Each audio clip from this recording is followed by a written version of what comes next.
மத்திய உள்துறை அமைச்சர் அமித்ஷா தலைமையில் தமிழகத்தில் மிகப்பெரிய மாற்றம் ஏற்படும் என்று மாநில பிஜேபி தலைவர் நயினார் நாகேந்திரன் கூறியுள்ளார்.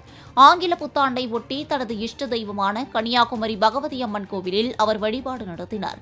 பின்னர் செய்தியாளர்களை சந்தித்த அவர் கவர்ச்சிகரமான வாக்குறுதிகளை மட்டுமே அறிவித்து மக்களை திமுக ஏமாற்றி வருவதாகவும் இந்த முறை மக்கள் ஏமாற மாட்டார்கள் என்றும் கூறினார்.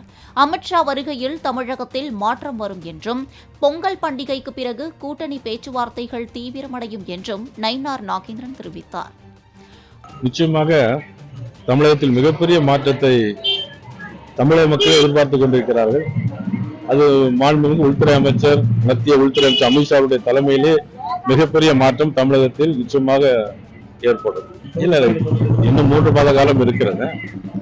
அமித்ஷா அவர்கள் வந்து போன பிறகு, அதனைத் தொடர்ந்து பொங்கல் முடிந்த பிறகு அதனுடைய தொடக்கங்கள் நடைபெறும்.